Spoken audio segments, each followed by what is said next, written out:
trying to make something from nothing. Patrick, Harbrow on the burst, bounces, doesn't come back to him, but he gets clear, 30 metres out, kicks the goal, they're still in it. Almost Brennan, 10 seconds to go, Matera hooks it back, here comes the Carmichael Hunt. Oh no! 12 seconds to go in the game. Carmichael Hunt. Is he the hero that the Suns believe he is? He definitely is! What a story!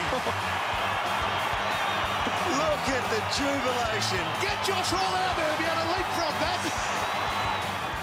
Hello, I'm Luke Darcy. Welcome to Access All Areas, brought to you by OPSM. Coming up on the show very shortly, Dr. Peter Larkins will join us and talk all the big injuries. But with me now to chat about the issues from the weekend is Damien Barrett. Good afternoon to you, Damo. That's one of the great highlights of the year for me, the one we just saw, Carmichael Hunt. I thought Lance Franklin's 13 goals against North in Tassie was going to hold up as that status all year, Das, but that is a clear number one now, Carmichael Hunt. Are we all a bit too negative? Everyone wants to talk down the fact that 30 games, it's a bit of a gimmick, never going to make it as a rugby league player. It's just, to me, I'm fascinated by it every week. This is an 11-time State of Origin player. He's chosen our game. He's extended his contract. I'm rapt that man has then had an opportunity and been good enough to go back and slot one after a side. It's just a brilliant effort. He's doing everything right, isn't he? I mean, he's still a long way off, and there's good footy experts who say he wouldn't get a game in more than 4 teams. And look, you throw that in, but if he keeps doing anywhere near what he did on the weekend, and just to have the composure to go back and do it, there would have been a lot of lifelong AFL people who would have missed that. That's the positive story. The Suns, their first win. Richmond supporters are filthy, Damo. Yeah, but they've got to get over it, Das. So they've lost a game against the Suns, and you're referring to them being filthy about playing this game in Cairns. I mean, it had nothing to do with that game being lost. What did have a lot to do with it was they just missed up opportunities themselves, got too far behind, and then, as we're about to see, really, really stuffed up the last 2 minutes in a way that not many good football clubs have ever done. Well, I think we need to go through it, Damo. 2:12 on the clock, and we found 15 basic mistakes that they made. They might be disappointed they're up there. This is the first kick from Moore, which not out in front, and then the fumble of the mark straight afterwards is costly. Cochin kicks one up and straight out of bounds. Number 3, missed tackle by Grigg. That's a basic one that you always should get. Angus Graham runs underneath the footy. Another drop mark. Look at the clock winding down here. No ruckman in the situation for the second time. Again, basic skill error. Drop mark there by Marek. Once again, this is 10 seconds later. You've got to take that chest mark. And you've got to take that. You win the game, you take that. You do, absolutely. Now, this is Alex Rance. He runs out. You've got to know Jared Harbour's a left footer. Make him kick it on his right at all costs. He gets around. Great goal, but Rance goes the wrong way. Richmond set up at the bounce here now. Ablett's the one player you just do not leave free in this situation. And 2 blokes free on the wing, does. Unacceptable. You have to be better organised than that. Ablett charges through. They get it going their way. Little fumble here. Delidio, is a star, but that's one that he'd normally get correct. Rance goes to ground and doesn't kill the ball, so it stays in. They get another opportunity. And look how many Tigers go across to the contest here with Brandon Matera. 4 sucked into it. That leaves all the gaps out the back, and you find the man of the moment on the spot there, of course, Carmichael Hunt. So 15 mistakes in the last 2 minutes. They might be disappointed about being in Cairns, but you just have to get those little things right. They'll probably get 2 of them right, they'll win the game. Well, Damien Hardwick, how's he going to react to... I mean, that tape alone is going to take a lot of time to dissect and analyse. Well, I don't think they'll go through it quite the way we did. They'll look at the ones that were mistakes, and they will be absolutely ropeable. They had a year where they're improving. To be a really good side, you can't make basic errors, and structural errors like setting up and not manning Ablett up. Well, stuff their season up, but they don't make finals on the back of that, Das. They can't, can they? No, absolutely not. It rules them out for the year. I always thought they were going to be better next year and the year after, but that hurts. I've never seen Richmond supporters so disappointed this morning. Hey, it was a clutch goal by Carmichael Hunt. And Damo, speaking of clutch goals, this week's personal best on AFL.com.au will be the top 10 match-winning goals presented by David Zaharakis, who we know, of course, as the man who kicked that brilliant goal on Anzac Day in 2009. So head to AFL.com.au and get involved in that one. Chris Judd is the other topic that we need to speak about, Damo. He's going to go straight to the tribunal, you think? I would think so, Das. I don't see how you can tick boxes on this particular offence, and everyone's seen this by now, and here's another view of it, and keen to speak to Dr. Peter Larkins from the medical side of things, Das, as to how they view this as well. But yeah, to me, it has to go to the tribunal, as much to let Chris Judd explain what he's doing there. Any chance at all that he doesn't get weeks? From where I sit, he has to be suspended, and we love him. We think he's a superstar. But you can't explain why that arm was in that position, whether it was an instinct thing. The line we're hearing from Clubland is that perhaps trying to keep the ball in. Well, there's a lot of other ways to do that, Dale. Well, he's told people, Das, and people who are very close to him, and look, I take him at his word. When he grabbed Lee Adams' arm, this is what he's telling people, OK? So this is fact, that he got the arm as a starting point to stop Adams being able to handball that ball away. Now, obviously he's done more than just grab it, hasn't he? And that's why people now are being a little bit dubious about what he's saying about it. But he's bent it back, and I'm keen to get Doc Larkin's version of what he did there. We'll speak to the Docs shortly. You can always get an instant reaction, Damo. We sit up in the media boxes on a Friday night. Let's have a listen to the way the different commentary teams saw the incident as it happened on Friday night. That is a real ugly incident. It looked to be an unnatural action from Judd, didn't it? Yeah, really un-Judd-like. He just put it behind his back or just... It was un-Australian, really, what he did.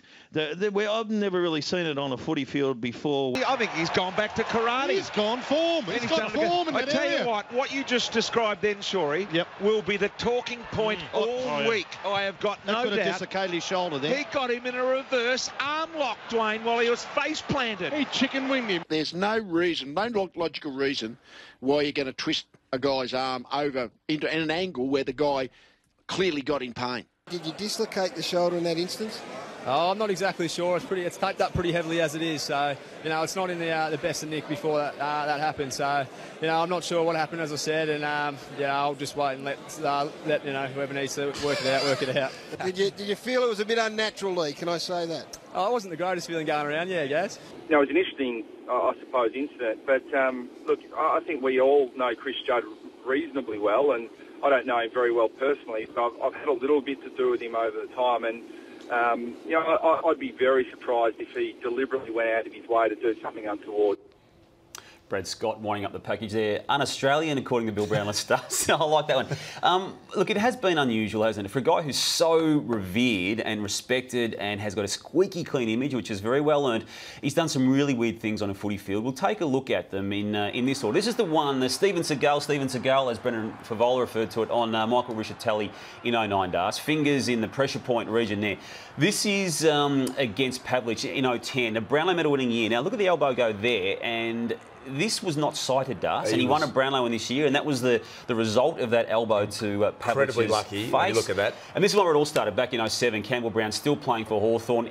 Brown got him off at the tribunal there, and in the end got fined himself for subsequently admitting to helping him off at the tribunal. Does it sit well with you that this man, this so decorated and celebrated man, is doing things like this on a footy field? I'm not taking the moral high ground on things on a football field, Damo, because I think all of us have been out there and you do things that you look back on and think, what sort of sane person would say that to someone, would do that to someone? You put your hand up. I mean, 4 times, Das. Yeah. This is not one off. This is 4. I remember Nathan Buckley, I reckon, is probably one of the fairest people I've ever met, one of the most decent human beings. I remember he had an incident with Cameron Ling where he rubbed blood on Lingy's jumper, and look, would he do that in the cold huddle? Of course you won't. But when you're in that competitive environment, he's getting tagged, he's getting harassed, he's getting his face drilled into the ground. Occasionally you go for the pressure point. He's done it a couple of times and he'll pay the price. 4 times. That's more than a couple. Well, you get suspended, you move on. Super person, super player. We don't want to try and hang him for it, but you do the time if you do something bizarre like that. There was another unsavoury incident on the weekend, Damo, and this is a really dangerous one that I reckon's got much attention. A push in the back there, Daniel Lynch on Clint Jones. That could have been really nasty. I don't like the look of this one, Das. I'm not expecting him to get a big sanction, but I reckon it's almost worthy of one, Das. Maybe it's one down to none on an early plea, but that could have been so much worse. I always think of Matthew Richardson's knee reconstruction going back about 10 years at the SCG. When the boundary's close and you get a push, bad things happen, and let's make sure that one doesn't happen again too often. Now, we are pretty keen to hold players to account, Damo, particularly when you go back with the flight and you're under the footy. Now, I reckon this one is a little bit harsh. This is Charlie Dixon, second-year player of the Gold Coast Suns. He's clearly taken his eye off the footy there. Now, a lot of people will say, all right, everyone wants to hang Josh Hunt, and he gets 4 pages worth of press about the fact that he hasn't got enough courage. I don't see this in the same bracket as that. Well, I think there's extenuating circumstances. He's a second-year player. I reckon it's actually misjudgment as much as there is, some pressure from behind as well. We are ruthless on players. I don't know a player in the game that hasn't had a moment where you feel as though you second-guess yourself sitting under the footy. It's a scrutinised game more and more. Same with Josh Hunt. We go way over the top on that. He goes out and plays his career. He's done it twice in nearly 200 games. I think we're a little bit harsh. Let him off. Absolutely. So like you, normally you go hard on those incidents. I'm in a good mood today, Damo. Hey, Mike Pike is making a claim almost as strong as Carmichael Hunter being one of the great converts to this game of AFL. Really did a good job in conjunction with Mumford there at Subiaco on Sunday, where they both curtailed Nat Nui and Cox. It's been a very impressive outcome, isn't it, for Mike? Whatever they've got going in Sydney, it is just an extraordinary place. People who, on the surface, look as though they have no chance of making AFL turn out to be incredibly good players. Now, he's not there, but he is developing enough to the point where you say, if you can compete with Cox and Natanui, as you say, on a really big game, interstate, in the West, hold your own with his athletic ability. It's a great story. You were a doubter, weren't you? You were a doubter, with good reason. Yeah. I mean, you played the craft pretty well yourself. Well, he came from Canada, no background in the sport. It's taken time, and that system, it just works. I mean, we saw Lewis Roberts-Thompson before. You can go through their whole list. They turn players from other clubs that were struggling into very, very, very good players. They do it well. The rawness of one of his opponents on the weekend, Nick Nat-Nui, it's still needs to be ironed out a bit, doesn't it, Das? Have a look at this and take us through what he's done wrong here, please. Well, it's my pet hate. Now, no problems with anyone jumping third man up, but make sure you collect the opposition. When you collect your own man, Coxie will turn around and actually want to punch him in the head after this, because hard enough anyway, without a knee in the back from your own mate. Now, it's great, it looks fantastic. It's horrendous because Coxie's on the ground. He's missed Mumford altogether. Do it. Just cannon into the other bloke, Dame. That's the only thing you've got to remember to get right. This next guy could have been high jumping for the Australian team at the Olympics, Das. Played instead for the Gold Coast on the weekend, Josh Hall. Have a look at this shimmy. What a trick that is. Have a look at the second one. That's David Campese circa 85 in the Australian Rugby World Cup. What a great...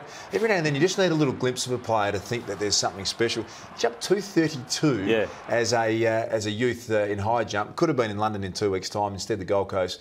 There's enough there to get unbelievably excited. I mean, that height could well be a medal-winning chance in London. Well, I reckon it was a bronze medal position at Beijing had he decided to compete. So a pretty exciting situation there for the Gold Coast Suns to have that young man. Now, one thing you do, Damo, you always make sure if you're a young player, do the right thing by the captain. Now, Kieran Harper, accidental kung fu kick to the head, and Andrew Swallow, the skipper, finds himself nearly knocked out. Coming late in the game too, when the game was well and truly won there by North, and he was pretty dazed by that, wasn't he, Swallow? Kick to the head. Yeah. We're finding new ways. Accident, though, does. Accident, but you go over, you buy the captain lunch, you say sorry regardless. You don't want to get on the bad side of the skipper. Hey, time for our OPSM poll question. Head to our Facebook page to register your vote. Is the AFL season too long? We'll have the result of the poll on Friday's Access All Areas. I'm noticing a little tapering off in your performance, Damo. I think you need a little mid-season break. You okay? Is it too long this season? Oh, no doubt. It should be a 17-game season, Das, as in you play each team once. What are you talking about? You've got the best job in the world, Damo. You should be enjoying every moment of it. What's the standard rise if it's only once, Das? We're going to take a break, Damo. We're going to have the doc next to tell us all about the big injuries, including what's happened with Lee Adams and his shoulder. But right now, all the injury news, of course, with Doc. And thanks to OPSM, it's time for Did You See That? Round 16, where we saw this amazing goal from the boundary. That is an astonishing kick. And still take this grab at full stretch. How athletic is that? There were some clips you may not have seen. Tricky passes. Oh, terrible. Bodysuits. There's the purple wiggle there. And a doctor in the house. Hello, boys. The top clips you missed from a week of ball-flinging fun. This is Did You See That? Clip 1. When lining up for goal, it's important to focus and take your time. It's a 45-metre run-up, Ahmed Saad. And time. Concentrating there, Jason. He's been walking. He's been walking for the last 20 metres. And time. Kicked 50 goals in the VFL for the Bull Ants last year. He knows what he's doing. That's his routine. That's magnificent. If that's the end result, why not? Clip 2. Carlton will do anything to break into the 8. That was wonderful on Atley, and Eddie goes bang. Did you see their latest device, the Lackerband-O-Matic? Lackerband-O-Matic does not guarantee victory. Clip 3. Did you see Ferrito leave his mark on the game? Didn't want to dirty the white jumper, did he? Go on the navy blue one. In the middle of the 34. Clip 4. Volley for Petrie, kept it in front. Wonderful kick. The man who couldn't kick a goal last year gets the impossible goal and celebrates with the crowd. Lindsay Thomas drives a nail into Carlton. Clip 5. Adelaide had GWS sing double. Could have got 2 goals out of that. Multi-ball.